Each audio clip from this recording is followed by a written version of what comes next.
excited to be here. I kind of want to tell you a little bit more of the, I don't want to say basics, because we don't really know anything about my syndrome.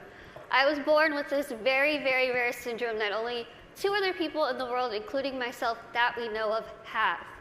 Basically, what this syndrome causes is that I cannot gain weight. Yes, it does sound as good as it is. I could eat absolutely whatever I want, whenever I want, and I won't really gain any weight. I'm going to be 25 in March, and I've never weighed over about 64 pounds my entire life. When I was in college, I hid, well, I didn't hide, everyone knew it was there, but it was a giant tub of Twinkies, donuts, chips, Skittles, and my roommate would say, I could hear you at 12:30 reaching under your bed to get food. But I'm like, you know what? It's all right. I can do these things because there are benefits to this syndrome. There are benefits to not being able to gain weight. There are benefits to being visually impaired. There are benefits to being kind of really small. A lot of people think, Lizzie, how in the world are you saying there's benefits when you can only see out of one eye? Let me tell you what the benefits are, because they're great.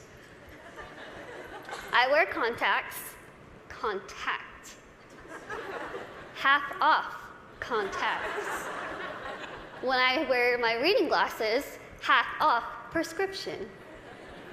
If somebody is annoying me, being rude, stand on my right side. It's like you're not even there. I don't even know you're standing there. Right now, if I stand like this, I have no clue that there's this whole side of the room. Also, being small, I am very willing to volunteer myself to go to Weight Watchers, go to some gym and say, hi, I'm Lizzie. I will be your poster child. Put my face on whatever you need and I will say, hi, I use this program. Look how well it worked. Even though there are really amazing things that have come from this syndrome, there are also things that have been very, very difficult, as you can imagine. Growing up, I was raised 150% normally. When I was my parents' first child, and when I was born, the doctors told my mom, your daughter has no amniotic fluid around her at all. So when I was born, it was a miracle that I came out screaming. The doctors told my parents, we just want to warn you, expect your daughter to never be able to talk, walk, crawl, think, or do anything by herself. Now, as first-time parents, you could think that my parents would say, oh no, why? Why are we getting our first child to have all these unknown problems? But that's not what they did. The first thing they told the doctor was, we want to see her, and we are going to take her home and love her and raise her to the best of our abilities. And that's what they did. I credit pretty much everything that I've done in my life to my parents. My dad is here with me today, and my mom is at home watching. Hi, Mom. She's recovering from a surgery, and she has been the glue that's held our family together and giving me the strength to see that she's going through so much, but she has this fighting spirit that she's instilled in me, that I have so proudly been able to stand in front of people and say, you know what, I've had a really difficult life, but that's okay. That's okay. Things have been scary, things have been tough. One of the biggest things that I had to deal with growing up was something that I'm pretty sure every single one of us in this room has dealt with before. Can you guess what that is? Starts with a B. Can you guys guess it? Boys. Bullying. I know what y'all are thinking. I should have come, why couldn't I sit here with them? I had to deal with bullying a lot, but as I said, I was raised very normally. So when I started kindergarten, I had absolutely no idea that I looked different. No clue. I couldn't see that I looked different from other kids. I think of it kind of as a big slap of reality for a 5-year-old because I went into school first day decked out in Pocahontas gear. I was ready. I went in with my backpack that looked like a turtle shell because it was bigger than me, and I walked up to a little girl, I smiled at her. She looked up at me like I was a monster, like I was the scariest thing she'd ever seen in her life. My first reaction was, she is really rude. I am a fun kid and she's the one missing out, so I'll just go over here and play with blocks or boys. I thought the day was going to get better, and unfortunately it didn't. The day kind of got worse and worse, and a lot of people just wanted to have absolutely nothing to do with me, and I couldn't understand why. Why? What did I do? I didn't do anything to them. In my mind, I was still a really cool kid. So I had to go home and ask my parents, what's wrong with me? What did I do? Why don't they like me? And they sat me down and they said, Lizzie, the only thing that's different about you is that you're smaller than the other kids. You have this syndrome, but it's not going to define who you are. They said, go to school, pick your head up, smile, continue to be yourself, and people will see that you're just like them. And so that's what I did. I want you to think and ask yourself this in your head right now. What defines you? Who are you? Is it where you come from? Is it your background? Is it your friends? What is it? What defines who you are as a person? It's taken me a very long time to figure out what defines me. For so long, I thought what defined me was my outer appearance.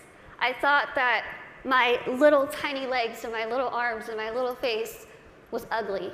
I thought it was disgusting. I hated when I would wake up in the morning and I was going to middle school and looking in the mirror, getting ready and thinking, can I just scrub this syndrome off? It would make my life so much easier if I could just scrub it off. I could look like the other kids. I wouldn't have to buy clothes that had Dora the Explorer on it. I wouldn't have to buy stuff that was bedazzled when I was trying to be like the cool kids.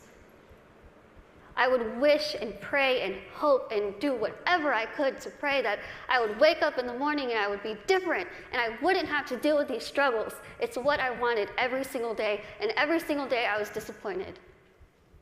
I have an amazing, amazing support system around me who never pity me, who are there to pick me up if I'm sad, who are there to laugh with me during the good times, and they taught me that even though I have this syndrome, even though things are hard, I can't let that define me.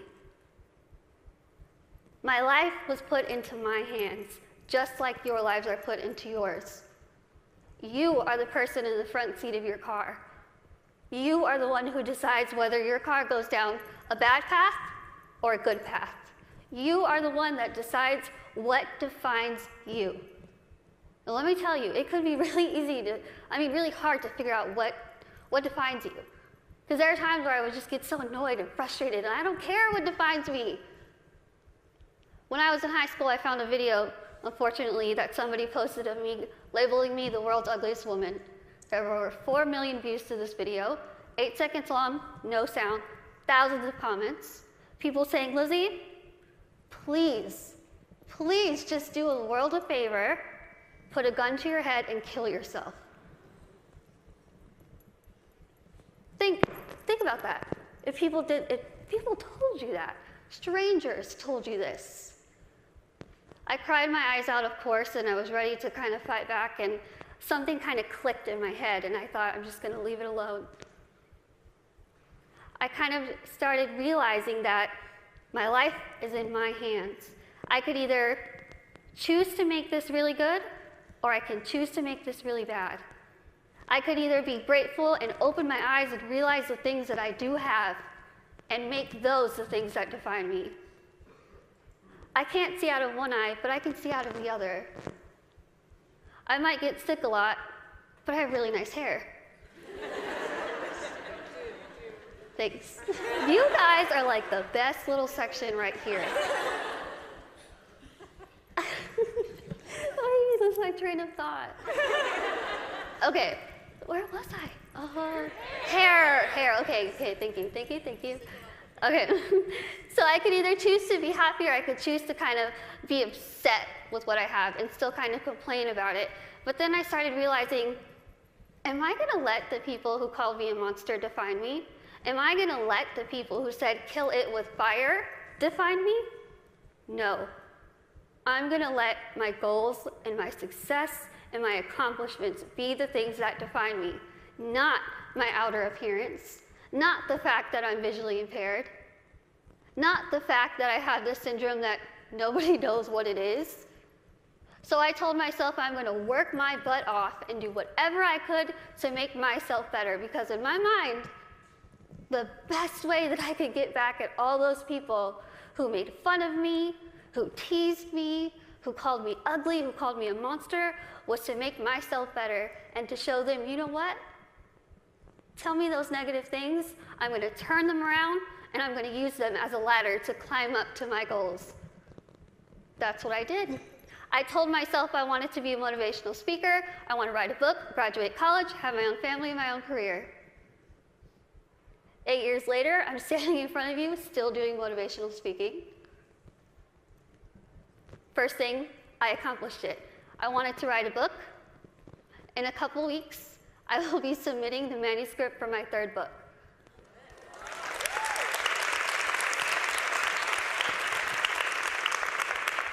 I wanted to graduate college, and I just finished college. I'm getting a degree in communication studies from Texas State University in San Marcos, and I have a minor in English. I really tried to use real life experience while I was getting my degree, and my professors were not having it. But I wanted to have, lastly, my own family and my own career, and the family part is kind of down the line. My career part, I feel like I'm really doing well with it, considering the fact that when I decided I wanted to be a motivational speaker, I went home, I sat in front of my laptop, went to Google, typed in how to be a motivational speaker. I'm not even joking. I worked my butt off. I used the people who were telling me that I couldn't do this to motivate me. I used their negativity to light my fire to keep going. Use that. Use that. Use that negativity that you have in your life to make yourself better, because I guarantee you, you will win. Now, I want to end with asking you again. I want you to leave here and ask yourself what defines you. But remember, brave starts here. Thank you.